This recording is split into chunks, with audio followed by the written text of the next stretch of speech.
akan menjelaskan materi terkait tentang hukum Mendel. Hukum Mendel. Sebelumnya kita harus mengetahui dulu kompetensi dasarnya, yaitu menerapkan prinsip warisan sifat makhluk hidup berdasarkan hukum Mendel. Menyajikan hasil penerapan hukum Mendel dalam perhitungan peluang dari persilangan makhluk hidup di bidang pertanian dan peternakan. Selanjutnya, ada juga tujuan pembelajaran. Yang pertama, menjelaskan konsep dasar tentang pewarisan sifat, mengetahui konsep dari hukum Mendel 1, mengetahui konsep dari hukum Mendel 2, menjelaskan penyimpangan semu hukum Mendel, menjelaskan pola persilangan monohibrid, menjelaskan pola persilangan dihibrid, dan membedakan pola persilangan monohibrid dan dihibrid. Yang pertama, konsep dasar tentang pewarisan sifat. Pewarisan sifat atau hereditas merupakan penurunan sifat dari induk kepada keturunannya. Ilmu yang mempelajari tentang pewarisan sifat ini disebut genetika. Sifat-sifat suatu makhluk hidup diwariskan melalui sel kelamin jantan dan sel kelamin betina. Bagian sel yang bertanggung jawab terhadap penurunan sifat ini terdapat di bagian inti sel atau nukleus. Di dalam inti sel terdapat kromosom. Kromosom merupakan benang-benang halus yang berfungsi sebagai faktor pembawa sifat keturunan. Di dalam kromosom ini terdapat substansi pembawa sifat keturunan yang terdiri atas senyawa kimia yang disebut gen. Gen berfungsi sebagai penentu sifat-sifat makhluk hidup. Kromosom dan gen inilah yang mengendalikan pewarisan sifat pada makhluk hidup.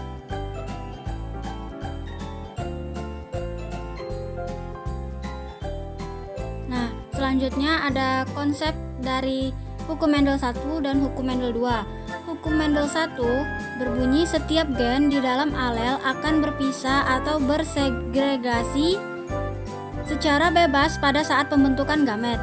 Dan hukum Mendel 2 berbunyi setiap gen di dalam gamet akan bergabung atau berasortasi secara bebas pada saat pembentukan individu baru. Nah, di sini ada contoh dari penyimpangan semu hukum Mendel. Yang pertama itu ada atavisme, ialah interaksi antar gen yang menghasilkan filia atau keturunan dengan fenotip yang berbeda dari induknya. Contohnya pada kasus jengger ayam. Nah, di sini dapat dilihat macam-macam jenis jengger ayam yang berbeda. Nah, ini hasil persilangannya yaitu parental. Kita silangkan jengger ayam Ross dengan PA. Terus didapatkan gametnya itu atau keturunannya itu walnut. Nah, jadi dari interaksi gen R dan P menimbulkan karakter baru yang berbeda dengan induknya. Jika keturunan pertama atau filial satunya disilangkan, terus kita silangkan nih yang parental keduanya itu walnut, disilangkan dengan walnut, lalu didapatkan hasilnya atau gametnya itu seperti ini. Kita buat tabel di filial 2-nya. Nah, selanjutnya dapat disimpulkan berdasarkan tabel di atas diperoleh filial 2 atau walnut, Ross, PA, dan single. Nah, itu macam-macam jenis jengger ayam tadi. Lalu rasio fenotipnya itu dapat kita lihat frekuensinya. Walnut itu ada 9, Ross ada 3, PA ada 3, dan single ada 1. Jadi jumlah keseluruhannya itu ada 16. Kan di tabel itu ada 16 jenis spesiesnya.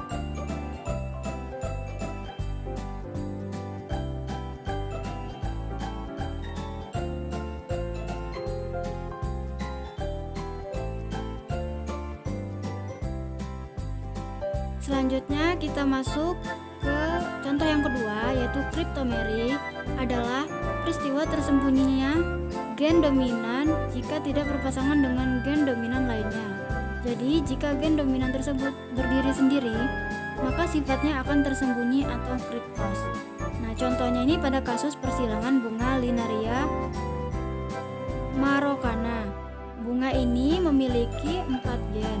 Yang pertama itu A besar terbentuk pigmen antosianin, A kecil tidak terbentuk pigmen antosianin, B B besar protoplasma basa dan B kecil protoplasma asam. Nah, ini kita silangkan dulu parental satunya itu bunga berwarna merah dengan bunga yang berwarna putih. Didapatkan gametnya itu A besar B kecil dan A kecil B besar. Lalu filialnya itu didapatkan hasilnya ungu. Nah, diperoleh keturunan pertamanya itu atau filial satunya itu adalah bunga yang berwarna ungu. Jika keturunan pertamanya ini kita silangkan, maka parental duanya itu bunga ungu kita silangkan dengan bunga ungu. Lalu kita dapatkan gametnya, yaitu ini ada 8 macam ini, A besar, B besar sampai A kecil, B kecil, itu kita buat tabel seperti ini. Nah, kita lihat perbandingannya berdasarkan tabel di atas diperoleh F2 adalah merah, ungu, dan putih. Nah, rasio fenotipnya itu jadi yang bunga berwarna merah itu ada 3, bunga yang berwarna ungu itu ada 9, dan bunga yang berwarna putih itu ada 4. Selanjutnya, polimeri adalah interaksi antar gen yang bersifat kumulatif, saling menambah. Jadi, gen-gen tersebut saling berinteraksi untuk mempengaruhi dan menghasilkan keturunan yang sama. Contohnya gandum berbiji merah yang memiliki 2 gen yaitu M1 dan M2. Sehingga apabila kedua gen tersebut bertemu, maka ekspresi warna akan semakin kuat. Mari kita lihat persilangannya. Kita silangkan parental satunya itu merah dengan putih. Lalu didapatkan gametnya M besar 1 dan M besar 2 dengan M1 dan M2. Nah, filialnya didapatkan hasilnya berwarna merah. Lalu kita silangkan parental keduanya itu merah dengan merah. Didapatkan hasilnya itu 8 jenis lagi. Kita buat tabel seperti pada tabel sebelumnya. Itu ada 16 hasil. Nah, berdasarkan hasil filial 2-nya dapat kita ketahui kalau banyaknya jumlah gen M besar akan mempengaruhi warna pada biji gandum. Semakin banyak faktor M besar, maka warna biji gandum tersebut semakin tua atau gelap. Jadi, rasio fenotipnya itu warna merah itu ada 15 dan warna putih itu ada 1. Jadi 15 berbanding dengan 1. Selanjutnya ada contoh yang keempat, epistatis dan hipostatis. Peristiwa gen yang bersifat dominan akan menutupi pengaruh gen dominan lain yang bukan alelnya. Gen yang menutupi disebut epistatis, sedangkan gen yang ditutupi itu disebut hipostatis. Contohnya pada persilangan labu. Nah, persilangan labu itu parentalnya kita silangkan labu putih dengan labu kuning, maka didapatkan itu 100% labu putih. Diketahui bahwa gen P besar merupakan gen dominan terhadap P kecil dan gen K besar dominan terhadap pada K kecil. Pada filial satunya, gen P besar dan K besar berada bersama dan keduanya bersifat dominan. Akan tetapi sifat yang muncul pada filial satunya itu adalah putih. Hal ini menandakan kalau gen P besar bersifat epistatis yang menutupi terhadap gen K besar dan gen K besar bersifat hipostatis yang ditutupi oleh gen P besar.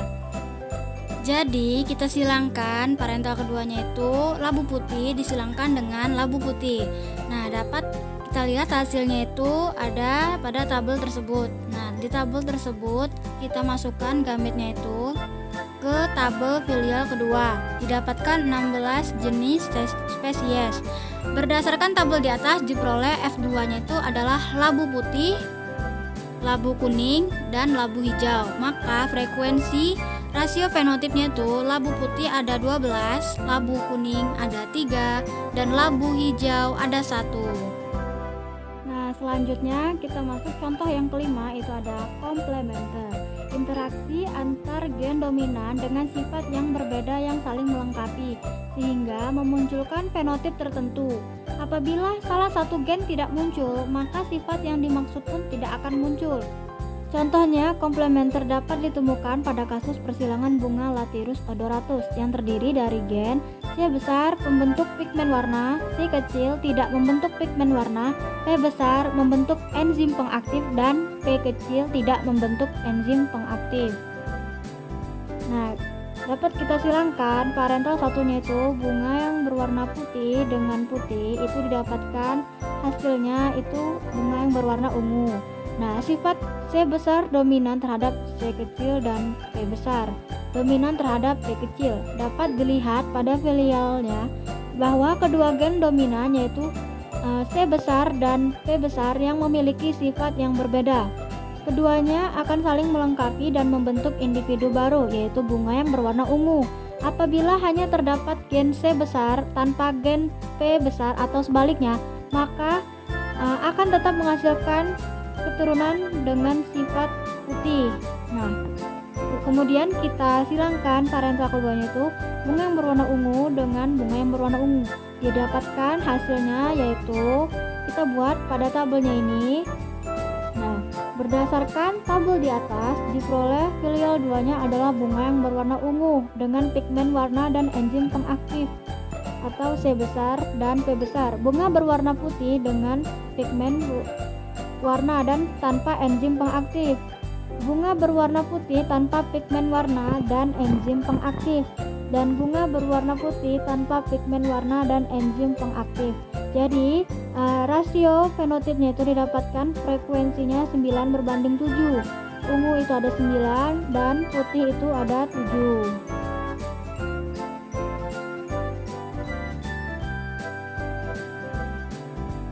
Selanjutnya kita masuk ke pola persilangan monohibrid dan dihibrid. Sebelum masuk ke materi tersebut, kita harus mengetahui istilah-istilah dalam persilangan. Parental atau P besar itu untuk induk atau orang tua. Gamet atau G besar itu untuk sel kelamin. Filial atau F besar itu untuk keturunan atau anakan. Nah, genotip ialah susunan gen yang penyusun sifat, dan fenotip itu sifat yang tampak. Monohibrid itu apa? Monohibrid adalah persilangan antara dua individu dari spesies yang sama dengan satu sifat beda. Kalau dihibrid itu persilangan antara dua individu yang sejenis yang melibatkan dua sifat yang beda. Nah, cara penentuan gamet itu begini. Jumlah gamet misalnya itu ada rumusnya itu yang kita gunakan 2 pangkat N. Nah, N di sini apa? N di sini itu alel heterozigot yang terdiri dari satu gen dominan atau satu gen resesif. Contohnya A besar, A kecil, B besar, B kecil, dan sebagainya. Nah, contoh penentuan jumlah gamet ini misalnya A besar dengan A kecil. Itu kita masukkan rumusnya 2 pangkat N. 2 pangkat 1. Nah, itu sama dengan 2. Berarti N bernilai 1 karena hanya memiliki satu alel heterozigot yaitu A besar dan A kecil.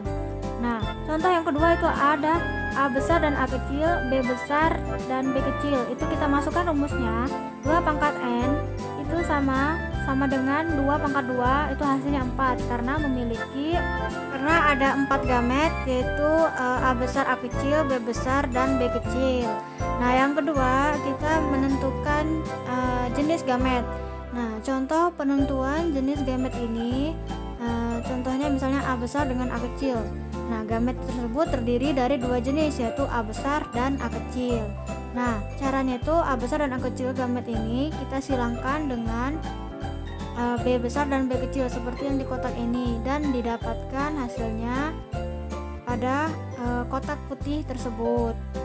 Nah, dapat dilihat hasilnya itu ada A besar, B besar, A besar, B kecil, A kecil, B besar, dan A kecil, B kecil. Kemudian kita masuk ke contoh persilangan monohibrid dengan satu sifat beda. Mendel menyilangkan tanaman kacang ercis berbunga merah galur murni atau M besar dengan kacang ercis berbunga putih galur murni M kecil. Dihasilkan keturunan pertama atau filial satunya itu yang berwarna merah dengan genotip M besar M kecil. Bila sesama F1 ini kita silangkan akan menghasilkan keturunan F2. Bagaimana sifat keturunan kedua tersebut? Nah, kita lihat di sini parentalnya kita silangkan warna merah dengan warna putih itu menghasilkan menghasilkan keturunan yang berwarna merah. Lalu filial yang keduanya itu kita silangkan merah dengan merah, M besar dengan M kecil dan M besar dengan M kecil. Lalu didapatkan hasilnya pada filial kedua ini yang di dalam kotak ini gametnya kita silangkan itu terdapat 3 macam. Nah, pada filial satunya itu dihasilkan individu yang seluruhnya berbunga merah dan bergenotip M besar M kecil karena adanya dominasi penuh dari sifat warna merah terhadap putih. Nah, pada filial 2-nya itu dihasilkan individu yang terdiri atas 3 macam genotip, yaitu M besar M besar, M besar M kecil, dan M kecil M kecil dengan perbandingan 25% berbanding 50% dan berbanding 25% atau 1:2:1. Nah, dihasilkan 2 macam fenotip, yaitu merah dan putih dengan perbandingan 75% dan 25% atau 3:1. Nah, dapat kita lihat 3:1 itu kita lihat dari tabel yang dibuat di atas. Nah, itu kan ada M besar dan M besar itu warna merah, M besar dan M kecil itu warna merah juga, dan M kecil itu berwarna putih. Jadi merahnya ada 3 dan putihnya ada 1. Nah, yang kedua, contoh persilangan monohibrid intermediate. Mendel juga menyilangkan tanaman Antirrhinum majus berbunga merah galur murni atau M besar dengan bunga putih galur murni, M kecil. Ternyata seluruh keturunan pertama berbunga berwarna merah muda, M besar M kecil. Warna merah muda ini terjadi karena pengaruh gen dominan yang tidak sempurna atau kodominan. Nah, untuk memperoleh F2 maka Mendel menyilangkan sesama F1.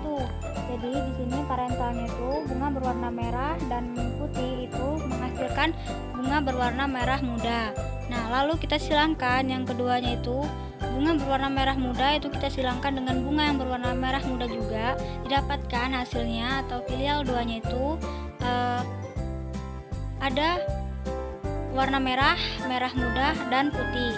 Dari penjelasan tersebut, pada F1 dihasilkan individu yang seluruhnya berwarna merah muda, M besar M kecil. Warna merah muda ini disebut intermediate atau sifat antara kedua induk. Nah, pada filial 2 dihasilkan 3 macam genotip, yaitu M besar M besar, M besar M kecil, dan M kecil dengan perbandingan 1:2:1. Ada juga 3 macam fenotip, yaitu merah, merah muda, dan putih dengan perbandingan 1:2:1. Dapat dilihat di tabel tersebut. Ada merah, merah muda, dan putih. Contoh persilangan dihibrid dengan 2 sifat beda. Persilangan dihibrid, misalnya ercis berbiji bulat berwarna kuning disilangkan dengan ercis berbiji keriput berwarna hijau. Karena sifat bulat dan kuning dominan terhadap sifat keriput dan hijau, maka turunan pertama semuanya berbiji bulat kuning heterozigot. Jika sesama F1 kita silangkan akan diperoleh 16 kombinasi genotip dan 4 macam fenotip. Nah, kita silangkan itu kacang ercis berbiji bulat berwarna kuning dengan kacang ercis berbiji keriput dengan warna hijau. Itu dihasilkan berbiji bulat dan berwarna kuning. Nah, lalu biji bulat dengan warna kuning kita silangkan dengan biji bulat dan warna kuning juga, maka didapatkan hasil di gamet tersebut ini ada 16 kombinasi genotipnya dan 4 macam fenotipnya. Dapat kita lihat dari diagram tersebut bahwa ada 4 macam fenotip pada filial keduanya, yaitu genotip, fenotipnya, dan frekuensi. Nah, dengan demikian perbandingan fenotip F2 pada persilangan dihibrid tersebut adalah bulat kuning, bulat hijau, keriput kuning, dan keriput hijau. Frekuensinya didapatkan 9:3 dan berbanding 1 dari ke-16 kombinasi genotip tersebut. Baiklah, sekian dari penjelasannya terkait tentang materi hukum Mendel. Saya ucapkan terima kasih. Wassalamualaikum warahmatullahi wabarakatuh.